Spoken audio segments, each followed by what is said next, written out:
Boa noite a todos, sejam bem-vindos aqui na nossa Escola da Fé. Estamos continuando então aquele nosso trabalho a respeito dos Santos Evangelhos, né? Então começamos no encontro passado, né? Uma introdução aos textos sagrados dos três Evangelhos de Marcos, Mateus e Lucas, né? Então nós vamos dar continuidade aqui. E acredito que ainda hoje, no decorrer do nosso encontro, né, de aproximadamente 1 hora, nós iremos já entrar no Evangelho de Marcos ali de uma maneira mais forte, para compreendermos melhor esse primeiro Evangelho, que vai retratar Jesus assim de uma maneira muito objetiva, muito sucinta, uma verdadeira síntese, né, a respeito do nosso Senhor Jesus Cristo. Então nós vamos começar. Esse slide aqui nós já falamos no encontro passado, né? E aí nós vamos agora para o próximo slide aqui, né? Então, quanto a Mateus e Lucas, né, eles utilizam o texto de Marcos como base, né?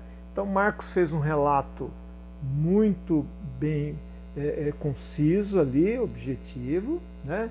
E Mateus, como eu falei no encontro passado, ele escreveu ao longo do tempo, ele foi relatando várias coisas que Jesus disse, várias situações do comportamento de Jesus, né? E ele foi escrevendo ali ao longo do tempo, né? Ao longo do tempo. Mas ele usa como base Marcos, porque ele pega o mesmo texto, a gente vê, é como se fosse um corte e cola ali, né, do texto de Marcos, só que ele acrescenta, ele aumenta o texto, ele enriquece o texto, né? E Lucas, que é o terceiro evangelista, ele começa assim, logo no primeiro capítulo, né, ele fala de um certo Teófilo, né, aquele que é amigo do saber, amigo de Deus, né? Theo é Deus, Philos, saber. Então, Teófilo, amigo de Deus, aquele amigo da sabedoria divina, né? Então ele começa dizendo assim: olha, muita coisa já foi escrita a respeito de Jesus, porém eu também tenho algumas coisas a serem acrescentadas, né? Algumas coisas importantes a serem acrescentadas. E assim ele inicia o seu evangelho, e temos várias coisas muito importantes ali. Mas está faltando alguma coisa, não está não? Tá faltando a gente rezar. E quem não reza vira bicho. Quem não reza, quem não busca a oração, quem não busca esse contato com Deus, se brutaliza, né? De uma certa maneira, nós começamos a reagir de uma maneira muito visceral, né? Muito das origens do ser humano, né? Da sua condição primitiva, na verdade, da sua condição primitiva. Então vamos rezar. Então, Deus de infinita bondade e misericórdia, envia teu Santo Espírito sobre mim e sobre cada um de vocês que estão acompanhando esse encontro a respeito dos Santos Evangelhos, para que possamos ter discernimento, compreender esses Evangelhos e também compreendermos o Evangelho, o anúncio da salvação de Jesus Cristo, como ele pode impactar em nossas vidas e como pode ir nos preparando para sermos pessoas melhores, para conquistarmos a vida eterna. Assim rezemos a oração que o próprio Jesus Cristo nos ensinou. Pai nosso, que estais nos céus, santificado seja o vosso nome. Venha a nós o vosso reino. Seja feita a vossa vontade, assim na terra como no céu. O pão nosso de cada dia nos dai hoje. Perdoai-nos as nossas ofensas, assim como nós perdoamos a quem nos tem ofendido. E não nos deixeis cair em tentação, mas livrai-nos do mal. Amém. Então nos associamos, nos ligamos, entramos em comunhão com a Trindade Santa, Pai, Filho e Espírito Santo. Amém. Muito bem. Continuando aqui então, esse Mateus e Lucas, né, utiliza o texto de Marcos como base, além de uma fonte segundo a tradução, é chamada fonte Kelly, do alemão Kelly, quer dizer fonte. Eu já falei um pouco sobre isso no encontro passado, mas é sempre bom a gente ter de alguma maneira isso para a gente ir decorando aí, né? Para a gente ir aquecendo aqui nesse encontro de hoje aí, né? O Evangelho de Mateus é o Evangelho de Marcos, reelaborado estilisticamente e acrescido de material novo, como eu já disse, né? Falando para vocês. Agora Lucas, mais precisamente. Depois de analisar tudo que havia sido escrito, ele faz levantamentos, pesquisas, né? Para elaborar o Evangelho do caminho, né? Vejam aqui que Lucas, né? Ele coloca caminho com letra maiúscula, né? Quem é caminho? O que é o caminho? Eu sou o caminho, a verdade e a vida. O caminho é Jesus, né? Lucas também escreve os Atos dos Apóstolos. E se a gente olhar várias passagens ali, a palavra caminho está em letra maiúscula, como eu já falei também. Então o Evangelho também da misericórdia, Evangelho da misericórdia, né? Nós temos lá as parábolas da misericórdia, muito interessante, resgatando o papel de Maria no plano de salvação. Então ele vai, Lucas, ele vai se aprofundar, trazendo, resgatando essa Maria. Marcos não escreve quase nada a respeito de Maria, né? Assim como Paulo também não, né? Então aqui e tem um motivo para isso. Lucas escreve de Éfeso, né? Ele fez uma missão, cumpriu uma missão com Paulo, né? E ele está em Éfeso. Se a gente se lembrar de fazer algumas ligações aí, né? João Evangelista, né? João, o que escreve o quarto evangelho e também o Apocalipse, ele vai para Éfeso. E quando ele vai para Éfeso, ele leva quem junto? De quem ele ficou responsável diante de Jesus, né, na cruz? Ele ficou responsável por Maria, lá em Éfeso. Então existia ali uma comunidade, não podemos dizer, não temos registros, né, nem nos textos sagrados, nem outros registros, que possamos dizer que houve essa interação com Maria, né, nem com João. Mas o que podemos dizer é que provavelmente devia ter alguém ali em Éfeso, né, uma comunidade que teve esse encontro com Maria e que sabia muita coisa a respeito de Maria, e Lucas acrescenta essa parte no seu evangelho também, né? Então nós temos aí, então, ele resgata esse papel de Maria no plano da salvação. Interessante sobre Maria ainda é que vai crescendo assim, né, o conhecimento a respeito de Maria nos evangelhos. Mas é para um outro momento de estudo isso aí, né? E é um evangelho também destacando a ação do Espírito Santo. A ação do Espírito Santo. A gente vai ouvir aqui muitas vezes ele falando sobre o Espírito Santo. Aí você vai falar, quem é o outro que fala muito no Espírito Santo? É Paulo, né? E ele esteve nas missões com Paulo. Então eles também interagiram e trocaram ali muita figurinha para compreender melhor essa questão da ação do Espírito Santo. Interessante que em Lucas também, ele, naquela passagem em que Jesus de alguma maneira nos encoraja a pedir, peçam, porque se vocês aí que não são lá muito bons, né, se um filho pedir um peixe, vocês não vão dar ali uma cobra, uma serpente, né? Ou se pedir um pão, você não vai dar um pedaço de uma pedra, né? E aí ele termina dizendo mais, ele termina dizendo assim, e ele vos dará o Espírito Santo a quem pedir. Quem registra isso? Lucas. Lucas é que escreve isso. Então ele vai nos revelando muitas coisas a respeito do Espírito Santo, ele complementa os demais evangelhos, né? Por isso que ele acaba escrevendo né, dizendo, ó, muita coisa já foi dita e escrita, porém eu tenho alguma coisa a acrescentar. Né? E tem mesmo, e é por isso que a igreja mantém os 4 evangelhos, manteve os 4 evangelhos. Né? Muito bem. Tem alguma dúvida aí? Coloquem aí nos comentários para a gente poder depois responder. Né? Os evangelistas são representados por símbolos tirados de Ezequiel capítulo 1, versículo 10. Né?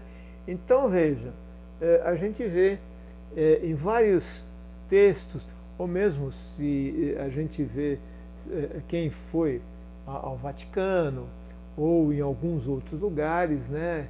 Mesmo aqui em Minas ali, né?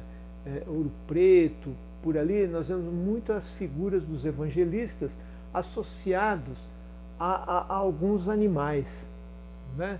Associado à águia, a um boi ou um touro, né? Associado a um leão, né? Então nós vamos dar uma olhada nisso aqui, da onde foi tirado isso, né? Desses evangelistas e de onde eles se tirou essa ideia de associar os evangelistas a esses animais, né? Então foi tirado aqui de Ezequiel capítulo 1, versículo 10. Depois, se vocês quiserem aí, ou quiserem abrir a Bíblia, né? Ou parar aí a gravação, caso você não esteja vendo nesse momento, né? Capítulo 1, versículo 10 de Ezequiel. Quanto à forma dos rostos, tinha um rosto humano, rosto de leão, do lado direito de cada um dos 4. Então tinha o rosto humano, né?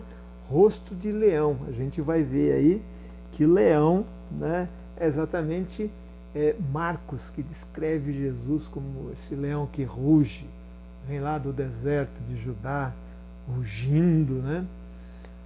Do lado direito de cada um dos 4. Rosto de touro ou de um boi, né? E a gente vai ver aí que esse touro ou esse boi é exatamente Lucas, né? Porque ele fala também desse Jesus e fala dessa questão do culto, né? O touro ou o boi estava associado ao culto judaico, né? Na medida em que se oferecia ali sangue de touros, né? A gordura do touro, a carne do touro, né? Em holocausto para Deus, né?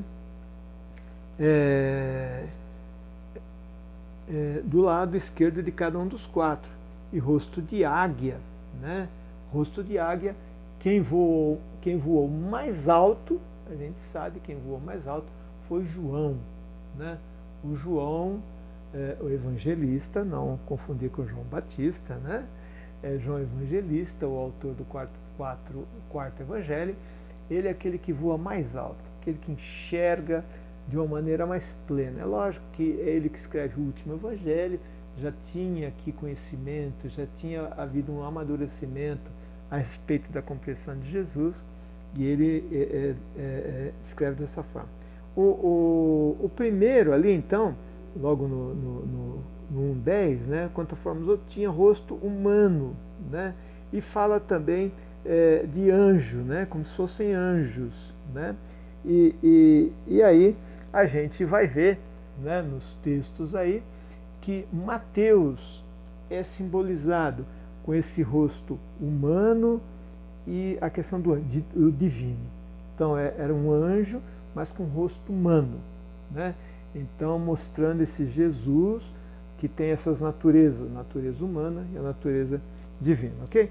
Mas vamos ver com um pouco mais detalhes aqui para a gente entender. Então Mateus é simbolizado pelo anjo com rosto de homem, porque o seu evangelho mostra a natureza humana e divina de Cristo. Acabei de falar isso aí, né? São João, a águia, tem muitas passagens referentes à natureza divina de Cristo Jesus e aquele que voa muito alto, né? Marcos, o leão, começa o evangelho falando da pregação de João Batista no deserto, onde os leões viviam ali, né? Era um deserto onde era uma região muito temida, né? E ele fala como um rugido de leão, né? Como um rugido de leão. E apresenta esse Jesus também como um leão que surge de Judá, esse Salvador, né, que vem salvar a todos aí, mostrando Cristo como soberano, como rei.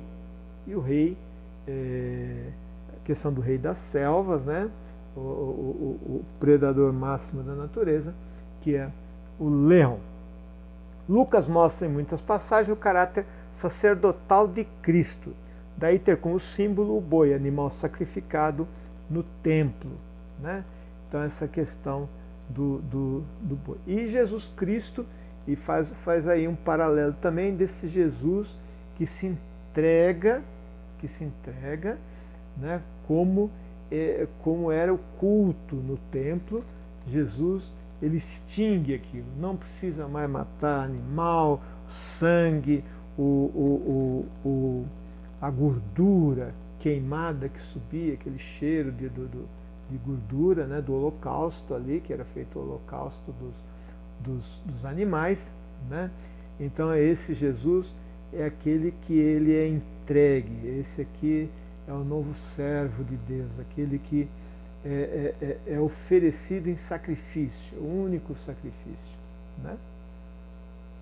Então esse símbolo aqui, por acaso eu peguei da Sagrada Família, né, de Gaudí, que é lá de Barcelona, né, aquela famosa catedral, né, de Barcelona ali, Sagrada Família, que não acaba nunca ali, né? E aí nós temos aí os diversos símbolos aí, né? Então tem aqui, ó, o leão, né, que é Marcos, aqui é a águia, que é o nosso querido João, né? João. Aí nós temos aqui este anjo com o rosto aqui. Aqui é o Lucas, que é oferecido ali. Todos têm essa visão meio angelical aí, porque todos têm asas, né? Se a gente olhar. Então é a questão do boi, Lucas, a questão de oferecer em sacrifício, né? Aí Marcos, o símbolo que está lá é o leão, né? E Mateus, que é, como eu falei, aquele anjo com o rosto de ser humano. Então essa mistura de humano e divino ali, né? Então é da Sagrada Família, lá eu peguei esses símbolos aí para a gente para comentar. Muito bem. Então, nesses sinóticos, nos 3 evangelhos, uma coisa muito importante que aparece é uma maneira de Jesus que Jesus utilizava para que compreendessem o que ele dizia, a mensagem que ele transmitia, né? Deixa eu me hidratar aqui um pouquinho de água, né?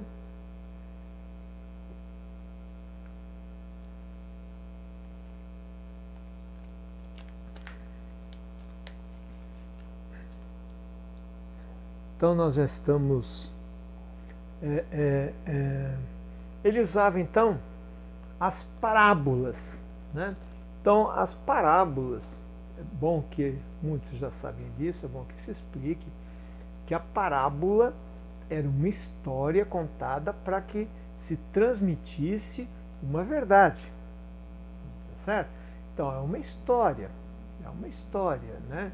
Então as parábolas, elas não é uma... Você pode falar assim, bom, mas a parábola do filho pródigo, por exemplo, né? Então a parábola do filho pródigo, a gente falou assim, então não foi verdade aquilo? Então aquela foi uma história criada ali por Jesus, né? Para mostrar um filho que vai embora. Quantos filhos vão embora, né? Fala, eu não quero mais saber da família, não quero mais saber de você, pai, me dá eles não tem um dinheiro aqui, ou me dá um dinheiro, e eu vou embora pelo mundo, né? Então é a história desse filho que depois ele se arrepende, né? E o pai está ali aguardando ele sempre, né? E ao invés de dizer, bom, agora você volta para cá, não, vai embora. Não, ele o abraça, ele o acolhe, ele cobre de beijos, né? Esse pai amoroso, para mostrar esse Deus como ele é, misericordioso, né?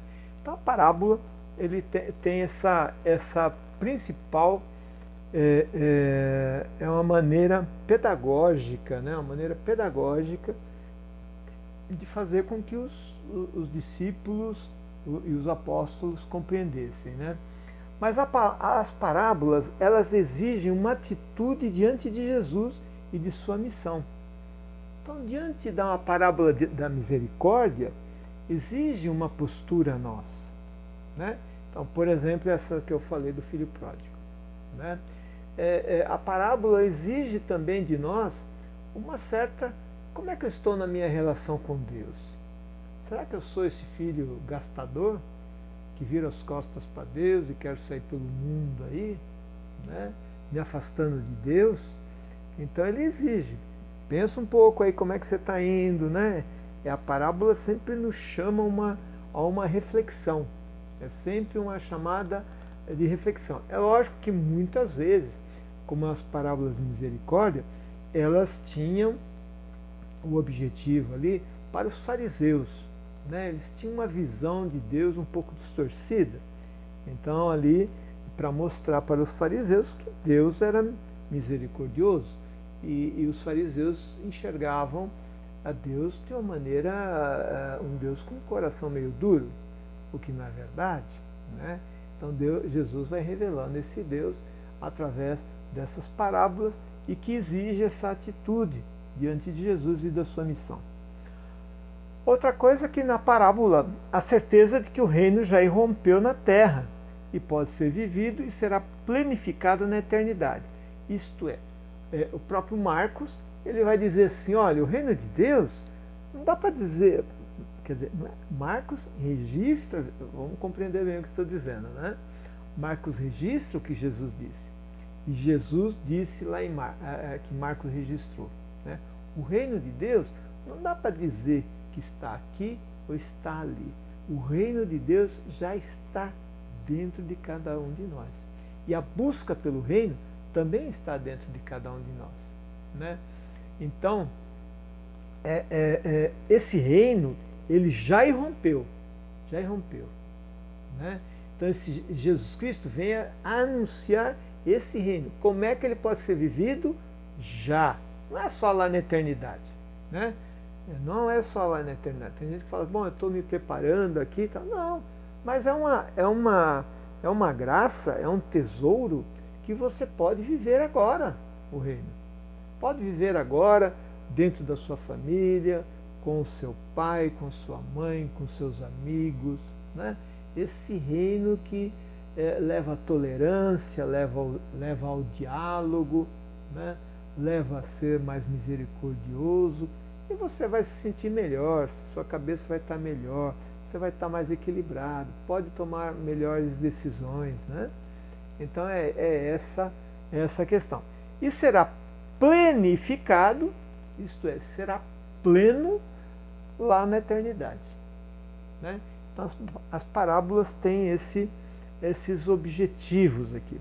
E finalmente, o mal deve finalmente ser vencido. Então a parábola nos mostra, né, que o mal não dirá a última palavra. A morte não vai ter a última palavra. O demônio, o tentador, não terá a última palavra. Ele será certamente destruído. Será destruído.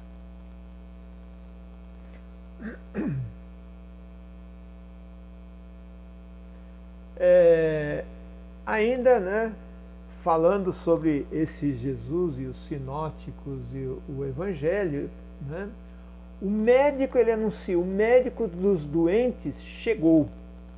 O médico dos doentes chegou. Então Jesus Cristo, ele é o grande médico. É o grande médico das nossas vidas, né?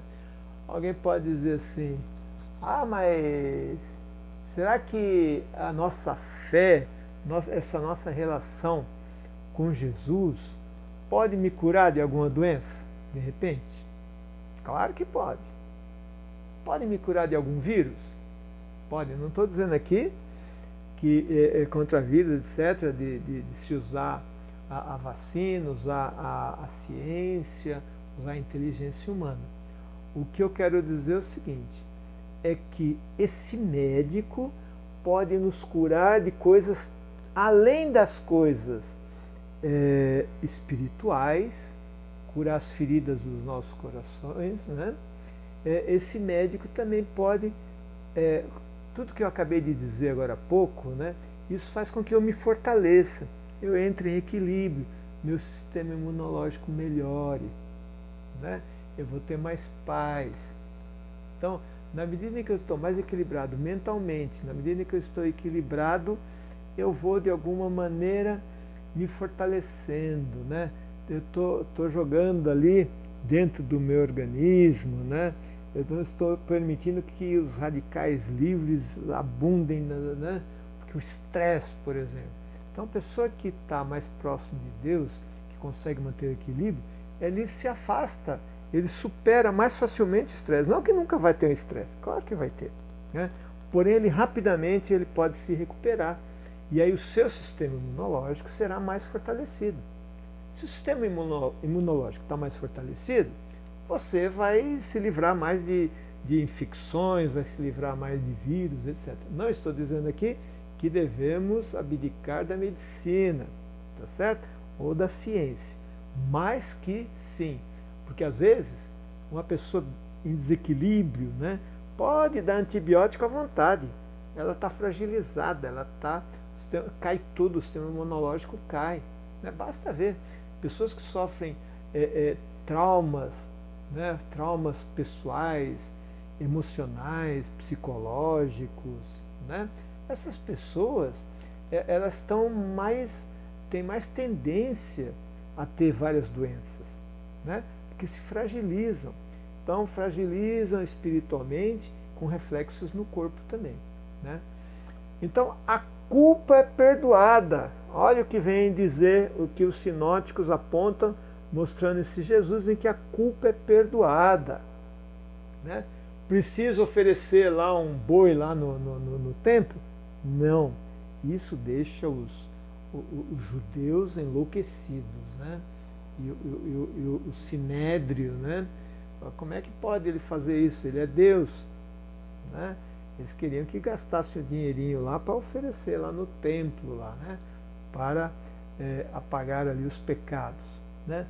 A ovelha perdida é trazida de volta. A porta da casa do Pai é aberta, né? Então veja, o paraíso se fechou em Adão, né? E o homem saiu pelo mundo, né? Então ele está em busca desse paraíso perdido. E Jesus é o que vai mostrar esse caminho de volta para o paraíso perdido, em que ele abre essa porta.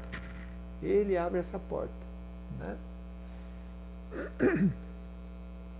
Um Senhor incompreensivelmente bom, paga o salário inteiro, né?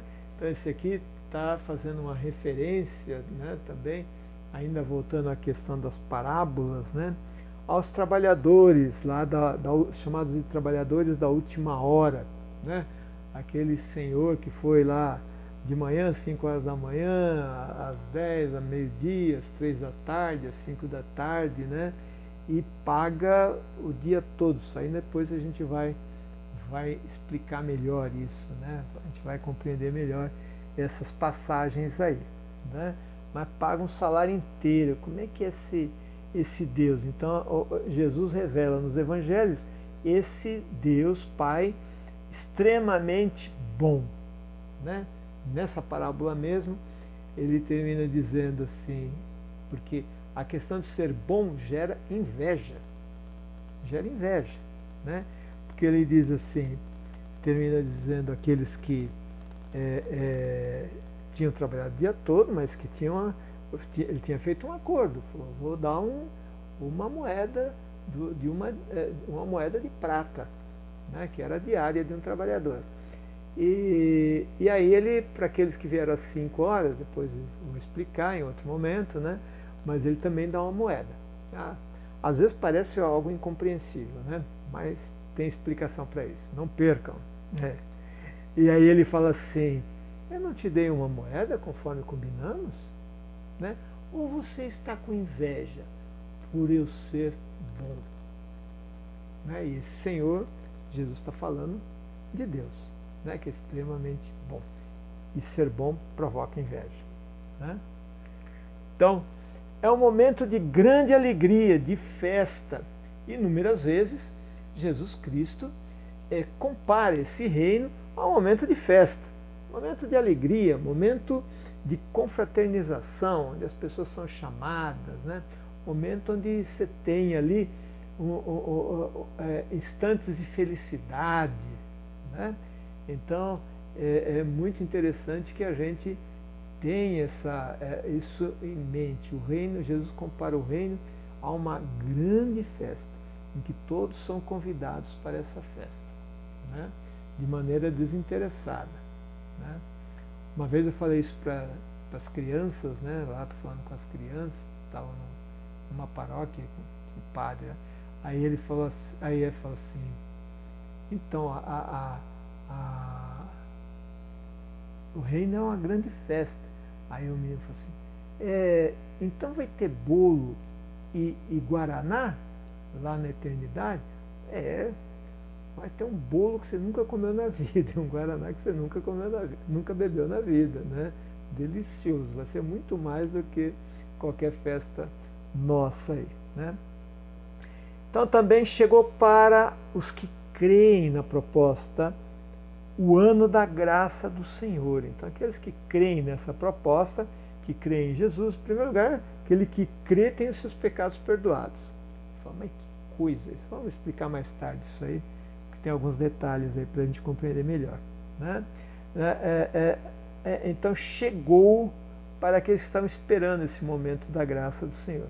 Pois o Salvador apareceu, aquele cuja glória estava oculta, brilha sobre cada uma de suas palavras e parábolas.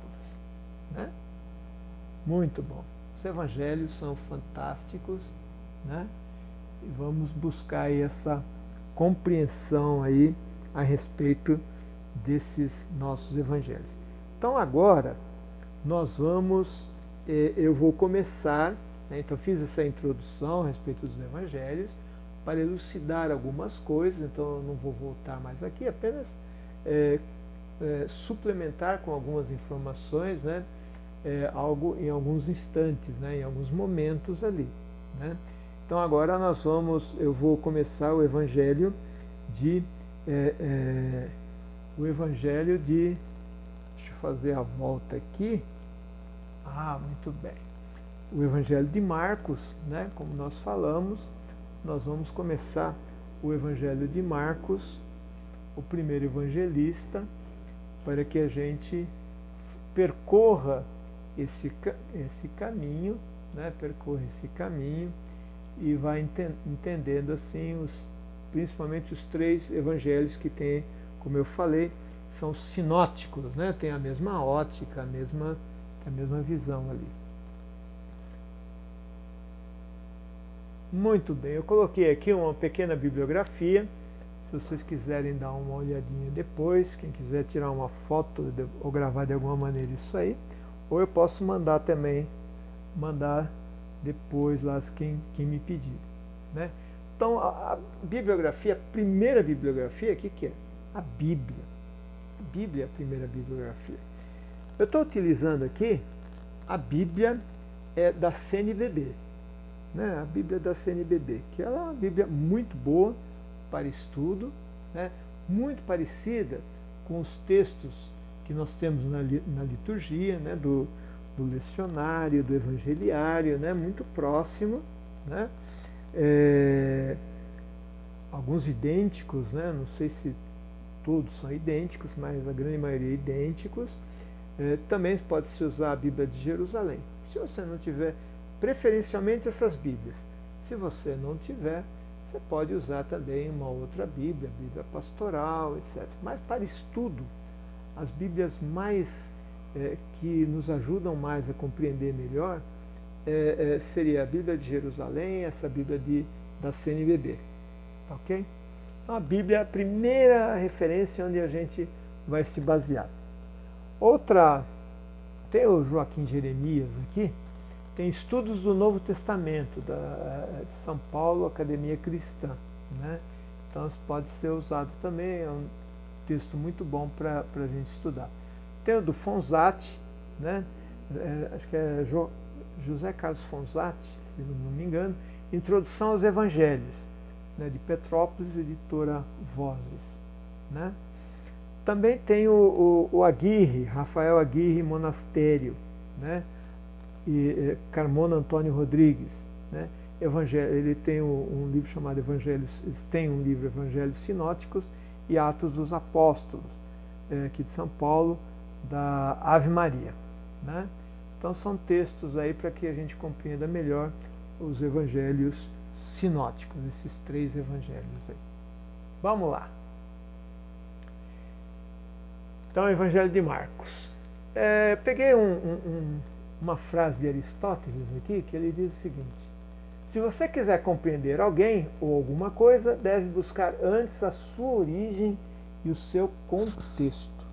Então, se você quiser compreender alguma coisa, você tem que ir lá entender, porque a gente consiga entender Marcos, a gente tem que ir lá onde a origem dele, em que momento ele escreveu, que momento ele viveu, né, para compreender melhor. Isso a gente usa de uma maneira ampla para tudo, né, para todos os textos que a gente for, principalmente a questão dos clássicos, enfim, os livros em geral. Mas dá para compreender isso também com relação aos pais, né? Quem normalmente mais conhece os filhos, em primeiro lugar, é a mãe. A mãe é aquela que percebe de uma maneira, né, visceral o filho. Percebe se não está bem, se percebe se está doente, percebe, enfim, vai percebendo por que ela percebe. E também o pai, mas em primeiro lugar a mãe, né? Por que percebe? Porque desde o nascimento acompanhou. Então sabe toda a trajetória, né? E sabe, com relação a muitas coisas, as atitudes, né, que esse filho, essa filha toma, já nas diversas fases da vida, ela percebe o porquê daquilo, né? Percebe o porquê daquilo, porque acompanhou desde o nascimento. Então vai vendo toda aquela trajetória e aí muitas vezes, né, consegue entender melhor alguma bobagem que se possa fazer. Aí os pais são generosos nisso, mas exatamente por isso, além de amar, né? Além de amar. Quem nos conhece mais do que o pai e a mãe? Quem que é? É Deus. Deus nos conhece muito melhor do que o pai, nosso pai e nossa mãe, né? Deixa eu me hidratar aqui.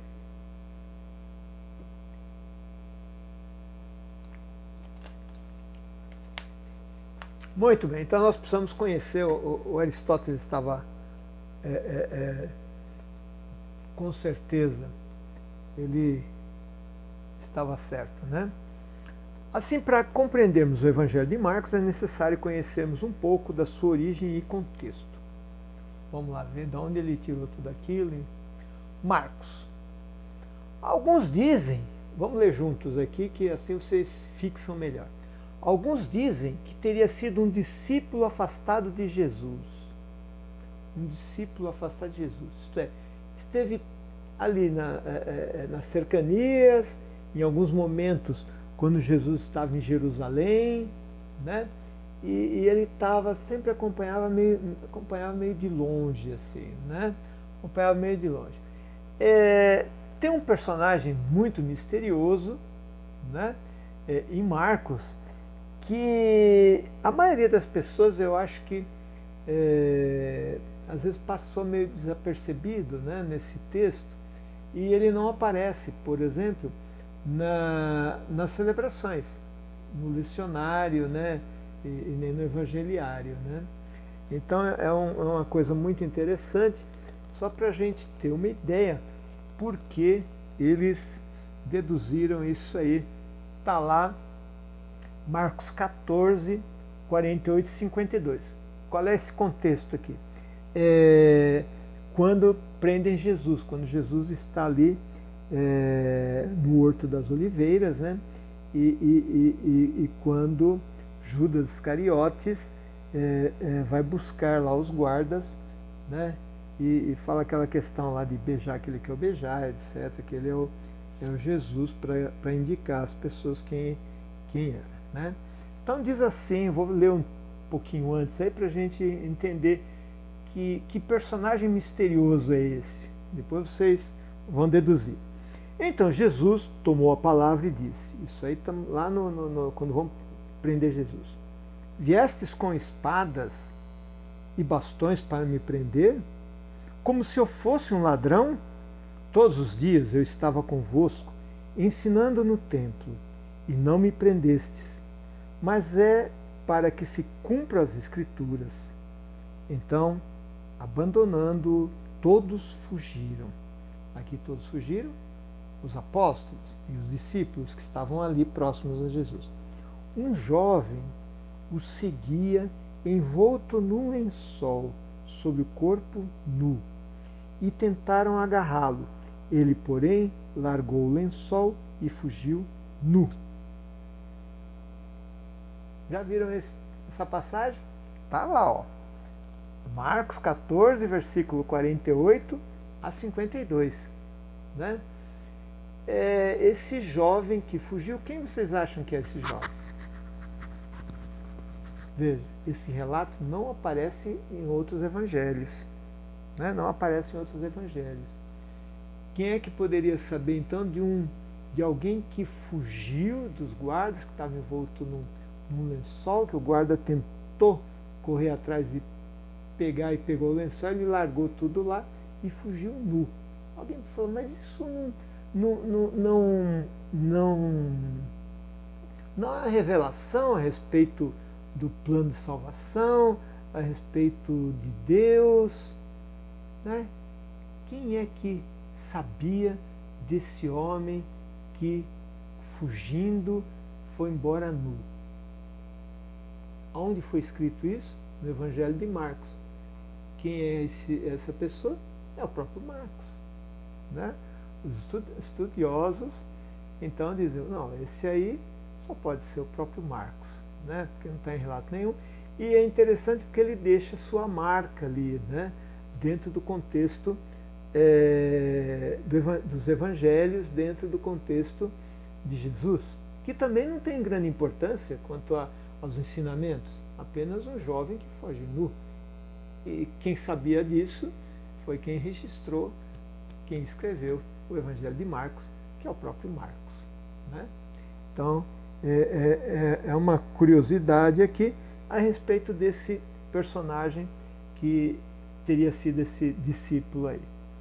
A tradição identificou o evangelista Marcos com o personagem João Marcos, porque era chamado lá junto a Paulo, né, e nos Atos dos Apóstolos, ela era chamada de João Marcos, né? Mas o evangelho terminou se chamando Evangelho de Marcos, né? Então esse Marcos é citado nos Atos dos Apóstolos, capítulo 12, versículo 12 a 15 e o versículo 25, né?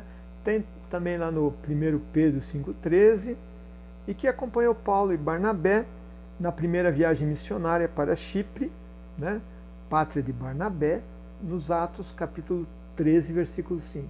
Então, vou dar uma olhadinha rápida aqui, aqui Atos, aqui esse T aqui, deveria ser T minúsculo, né? Senão aqui está aparecendo no Antigo Testamento, né? Mas é Atos, de Atos dos Apóstolos, ok? Então, capítulo 12, então, vamos dar uma olhadinha ali, no capítulo 12, né? Então ele diz assim, então, capítulo 12, 12 a 15, eu vou ler só um pedaço aqui que fala sobre ele, né? Para a gente não usar muito tempo. Dando-se conta da situação, foi à casa de Maria, a mãe de João, né? chamado Marcos. Então, é esse Marcos aqui, é João Marcos. Não é o João Evangelista, não. E essa Maria não é a Maria, mãe de Jesus, tá certo? Muitos ali se encontraram se encontravam reunidos para orar. Então, esse discípulo era o Marcos que os estudiosos consideram que seja o Marcos o que escreveu o primeiro evangelho aí, né? Aí ele termina lá no versículo 25 aqui, né? Versículo 25. Tendo concluído sua missão, Barnabé e Saulo é o nome hebraico de Paulo, né? Paulo em grego, né? E Saulo em hebraico. Então, Barnabé e Paulo, vamos dizer assim, né? Já atualizando ali, mas aqui é Saulo, né? Voltaram de Jerusalém, trazendo consigo João, chamado Marcos. Então veja que esse João aí, ele vai registrando, né? De uma certa maneira ele vai sendo testemunha, né? Testemunha lá enquanto Jesus, na questão dos discípulos, na questão do que Jesus, as coisas que Jesus falou, e ele vai registrando isso, né? Mas ele também tem as suas fontes aqui com Barnabé e com o próprio Paulo, né? Desculpem, né?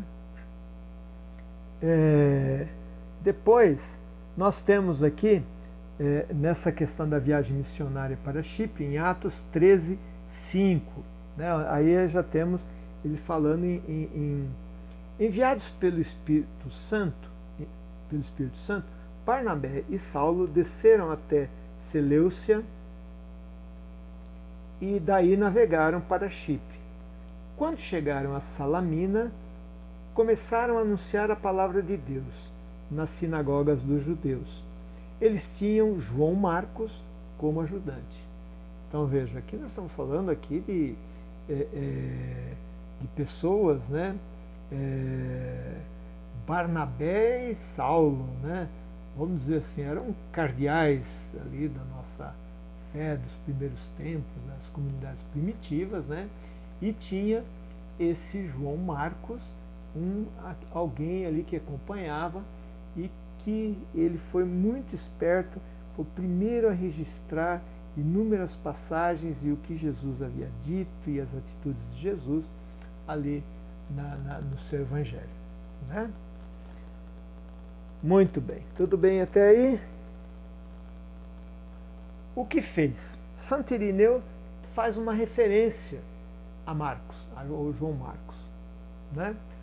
Ele diz assim, bispo de Lyon, Santo Irineu, bispo de Lyon, né? Lyon na França, né? Escreveu no final do século II, né? Veja, já um século depois, né? Um século depois. Após a morte deles, Pedro e Paulo, né? Marcos, discípulo, então vejam, discípulo mesmo, ali eu tinha dito um discípulo afastado, que ele coloca como um discípulo e intérprete de Pedro. Então, ele acompanha Pedro, né, lá nos Atos dos Apóstolos, como nós vimos, e Pedro é alguém que conhece muito Jesus, né? E ele vai registrando tudo isso. Escreveu, então esse Marcos escreveu aquilo que Pedro pregava. Então Pedro pregava para as pessoas, anunciava Jesus Cristo, falava das parábolas que Jesus havia dito, né? E o Marcos ia ali escrevendo, né? Registrando ali. A gente costuma dizer, já falei, acho, que alguns comparam, né, alguns estudiosos comparam Marcos a um jornalista que procura descrever ali o fato, o acontecimento, registrar ali as testemunhas, o que disse um, o que disse outro, etc. Como se fosse assim, ele não faz ali algo muito elaborado, né? Ele não faz ali, ele não procura fazer uma análise mais profunda, teológica, né?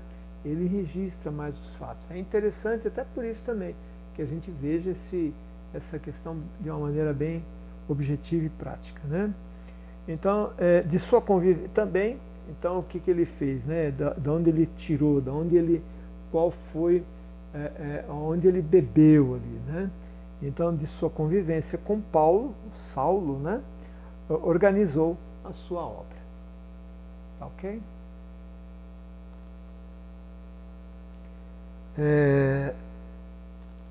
Ele escreve para uma comunidade de pessoas vindas da cultura greco-romana. Então veja, ele não está escrevendo então para os judeus, né? Por quê? Porque essa influência, veja, ele tem como fonte, ele tem Pedro, mas ele tem também Barnabé e Paulo. E Paulo, ele é o que nós chamamos de o apóstolo dos gentios, dos estrangeiros, do mundo grego, né?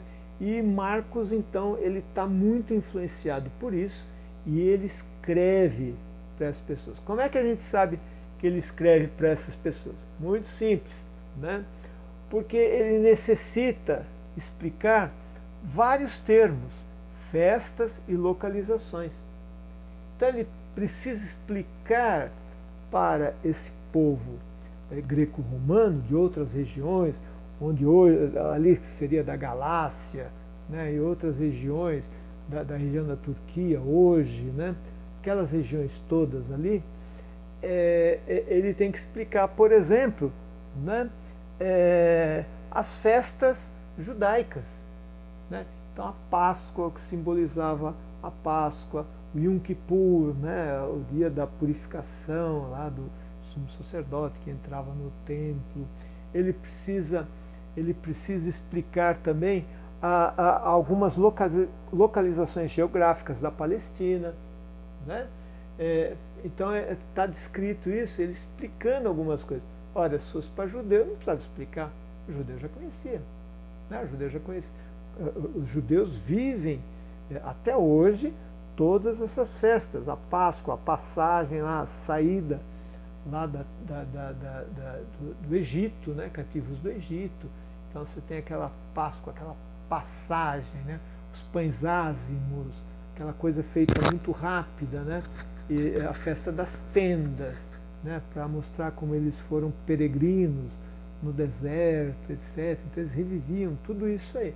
Então, no Evangelho, ele tem que explicar um pouco isso, o que é isso, né? Então, é lógico que ele está falando para um povo não judaico, né? Não para não judeus. Eu não vou entrar aqui, mas se vocês quiserem ter uma visão um pouquinho melhor, como ele vai elucidando a sua mensagem, né? Através dessas explicações. Começa aqui no capítulo 1, versículo 9, no 6, 45, também no 10, versículo 1 e no 13, versículo 3. Eu não vou entrar em todos ali para a gente ter um pouquinho mais de tempo de falar sobre outras coisas e aprofundar outras partes do texto sagrado, ok? Ele escreve depois da morte, isso aqui é interessante a gente registrar para a gente se situar mais ou menos, né? Então veja, ele escreve depois da morte de Pedro, e Pedro morre ali por volta do ano 64, né? Na mesma época de Paulo, né? Pedro, a gente sabe que ele foi crucificado de cabeça para baixo, né? Ele dizia que ele não era digno de morrer como Cristo, pregado na cruz, como era como Cristo foi pregado. E ele terminou sendo pregado de cabeça para baixo, né? Um sofrimento ainda mais intenso. E o Paulo, a gente sabe que ele foi decapitado com a espada, né? Ele cortaram o pescoço dele ali, decepando ali a cabeça e o corpo, entre a cabeça e o corpo ali, né? E foi antes também da destruição do templo. E a gente sabe que o templo foi destruído por volta do ano 70, né, por Nero. E aliás ele culpa os cristãos, né, pela destruição, pelo que tinha posto fogo em Roma, né, e aí ele faz toda essa confusão e que os cristãos teriam sido culpados pela destruição por fogo em Roma, e temos aí a destruição do templo pelo nosso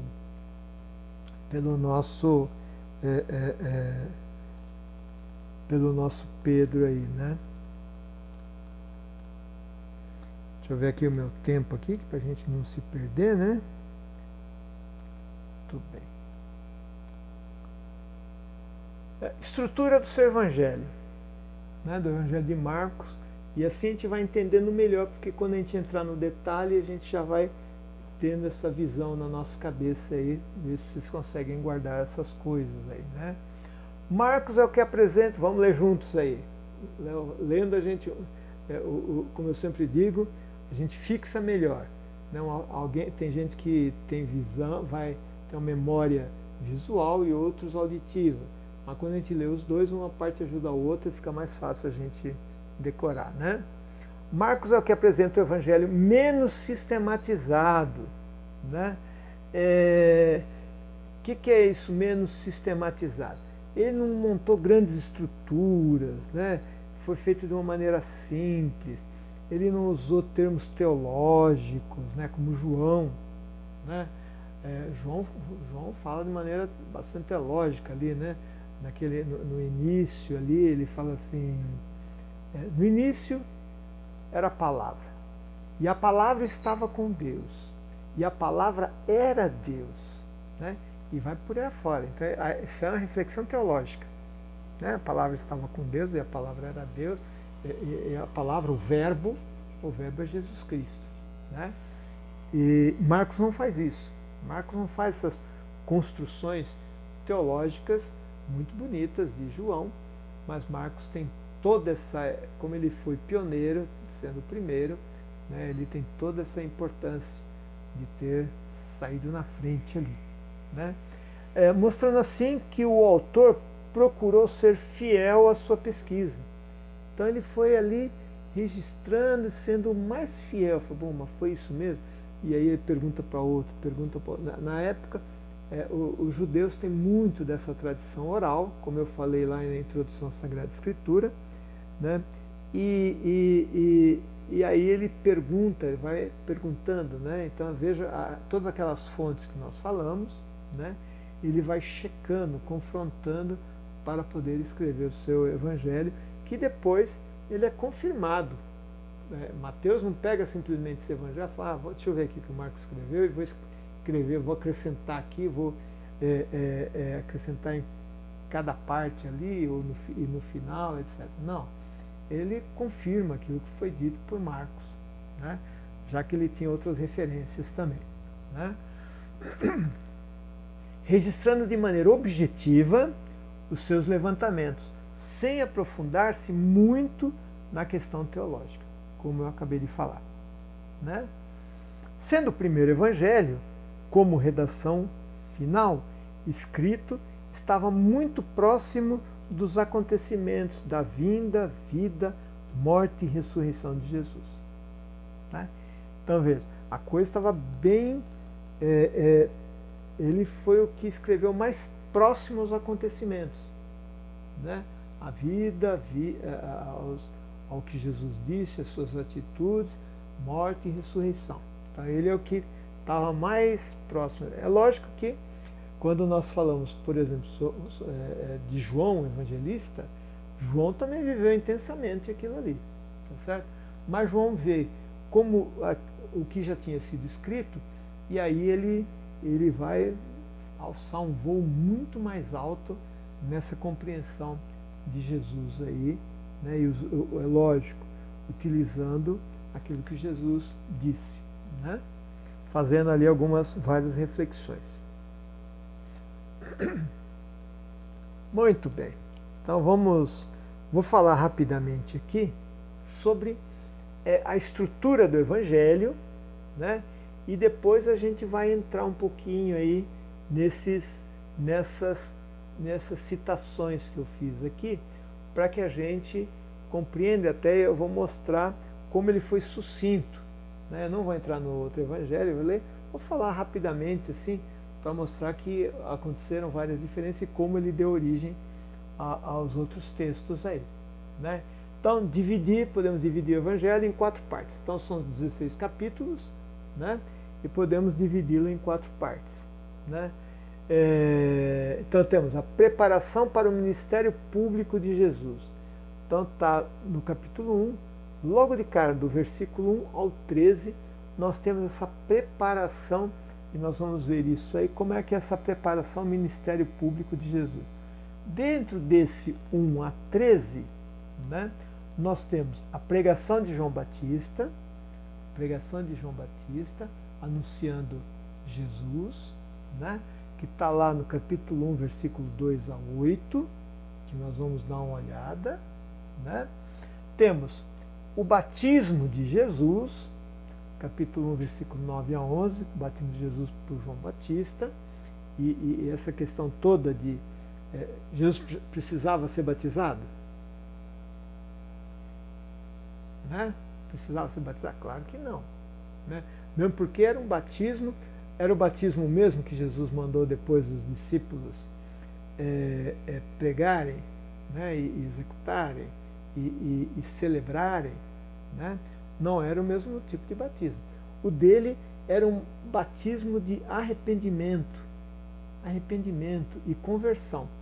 Então, arrependimento dos pecados, né? E de conversão. Lá na quarta-feira de cinza a gente diz assim: convertei-vos e crede no Evangelho, né? Então, ele realiza esse batismo de conversão. Você se arrependa, porque os tempos messiânicos estão chegando. Ele começa a anunciar a vinda de Jesus, que era o primo dele, né? Ele era filho de Isabel, né? Então, ele anuncia esses tempos messiânicos. Vamos preparar, vamos aplainar os caminhos, né? Endireitar as veredas, né? Vamos deixar a coisa mais lisa, porque aí vem o Senhor, o Filho de Deus, né? Jesus Cristo. Temos ali também, de uma maneira sucinta, como eu disse, né? Veja, em 2 versículos ele fala sobre as tentações, né? Se a gente olhar lá Mateus, né, Lucas, eles escrevem, né, com uma riqueza de detalhes. Mas é bom a gente ver aqui como é que ele registra lá no comecinho, né, dos escritos sagrados a respeito de Jesus. Então, as tentações de Jesus. Jesus foi tentado aqui. É lógico que a gente sabe que as tentações não foram só 40 dias, né? Jesus foi tentado o tempo todo, até na cruz, até indo para a cruz. Ele foi tentado. Por quê? O demônio sabia, Satanás sabia, que era a destruição do mal, né? Que era a destruição do mal. É lógico que Satanás não queria que Jesus fosse morto, né? Aliás, não é assim. Ele queria que Jesus se acovardasse, tá certo? E não fizesse a vontade do Pai. Ele entrasse em conflito com o Pai e fugisse, como Pedro fugiu, por exemplo. Tá certo? Como os apóstolos, como nós vimos ali no primeiro, ali no 14, né, de Marcos, quando todos fugiram. Né? Então, a questão ele queria que o tempo todo tentando Jesus para que ele não cumprisse a sua missão, né? Aqui nós temos ainda, até o capítulo 9, nós temos o ministério de Jesus na Galileia. Então, ele lá na Galileia, ele tem um espaço um pouco mais tranquilo para fortalecer os apóstolos, para ensinar os apóstolos, né? Ele vai mostrando tudo isso, como é que isso foi acontecendo, né? Ele vai exercer o ministério fora ali, principalmente depois da morte de João Batista, né? Quando João Batista é morto, que ele vai para Galiléia.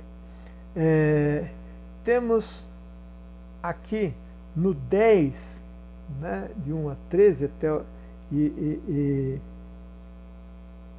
37, né? Aqui acho que seria um ponto, né? Viagem para Jerusalém e ministério na Judéia, né? Nos outros evangelhos, nós temos várias viagens de Jesus para a Judéia, né? Para Jerusalém, para a região ali, né? Ele aqui descreve essa viagem de uma maneira muito especial aqui, né? E aí nós temos a paixão e ressurreição de Jesus, do capítulo 14, 1, nós vimos o 14, né? Agora há pouco ali, do 14 ao 16, 20. Falei que eram 16 capítulos, né?